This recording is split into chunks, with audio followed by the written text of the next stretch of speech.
Welcome back to our channel Noora kitchen. బెండకాయ పప్పు చేస్తున్నాను. చాలా టేస్టీగా ఉంటుంది, చాలా సింపుల్గా తయారైపోతుంది. వీడియో నచ్చితే లైక్ చేయండి, షేర్ చేయండి. ఇండియా, దుబాయ్ వీడియోలు వచ్చాయి చూడండి. ఈ బెండకాయ పప్పు తయారీ విధానం చూద్దాం. బెండకాయలను శుభ్రంగా కడిగి ముక్కలుగా కట్ చేసుకోవాలి. పెనంలో ఆయిల్ వేసి ఆయిల్ బాగా హీట్ అయినాక తరువాత గింజలు వేసుకోవాలి. కరివేపాకు, సన్నగా తరిగిన ఎర్రగడ్డ ముక్కలు, తెల్లగడ్డపాయలు వేసుకోవాలి. చూడండి, బెండకాయ ముక్కలను ఇలా కట్ చేసుకోవాలి. తాజా బెండకాయలు, టమోటా ముక్కలు, చింతపండు, కడిగిన చింతపండు చూడండి. ఇప్పుడు బెండకాయ ముక్కలు వేసుకోవాలి. పచ్చిమిరపకాయ ముక్కలు వేసి మంట హై ఫ్లేమ్లో పెట్టుకొని వేయించుకోవాలి.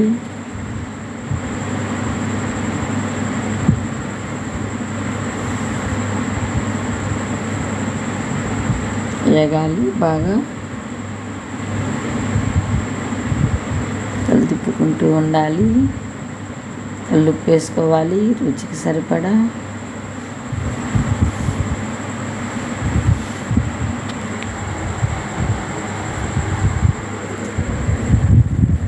చూడండి, చింతపండు వేసుకోవాలి, టమోటా ముక్కలు వేసుకోవాలి.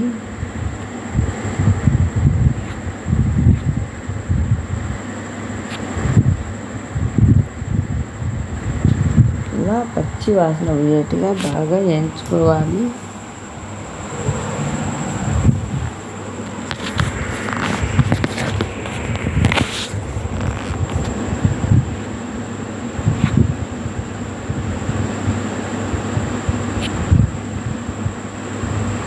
పసుపు వేసుకోవాలి 2 టేబుల్ స్పూన్లు. నేనైతే పప్పులో ఏ పప్పు అయినా కాస్త పసుపు ఎక్కువ వేస్తాను. పసుపు కూడా పచ్చి వాసన పోయేట్టుగా వేయించుకోవాలి.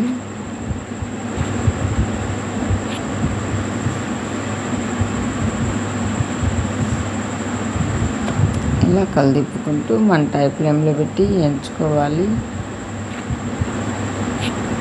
నాకు ఈ పప్పు అయితే చాలా ఫాస్ట్గా కావాలి, అందుకే చేస్తున్నాను. చూడండి, ఫాస్ట్గా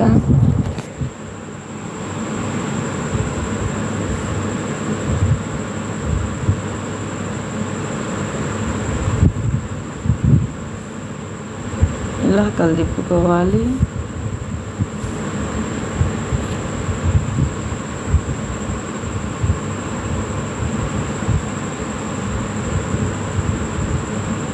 చూడండి,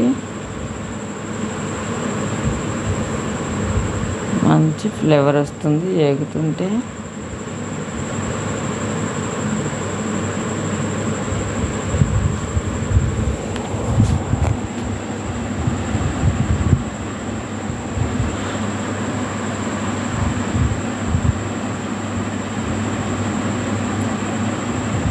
చూడండి, ఆల్మోస్ట్ వేగాయి, కాస్త వేగితే సరిపోతుంది.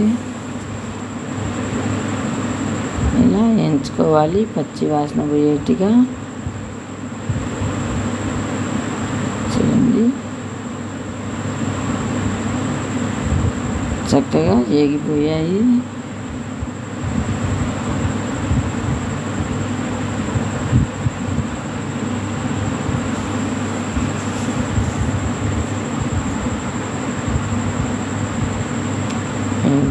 చూడండి, వేగిపోయాయి.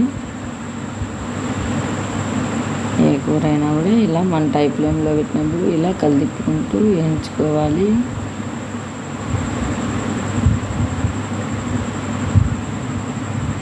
కూరకు సరిపడా ఎసురు వేసుకోవాలి. నేనైతే కాస్త పలుచగా ఉండాలి, పిల్లలు తినేదానికని వేసాను. కుక్కర్ మూట పెట్టి 3 విజిల్ తర్వాత చూడండి 2 విజిల్లకి ఉడికిపోతాయి. నేనైతే 1 విజిల్ వేసాను ఎగస్ట్రాగా. చూడండి, ఇలా రుద్దుకోవాలి.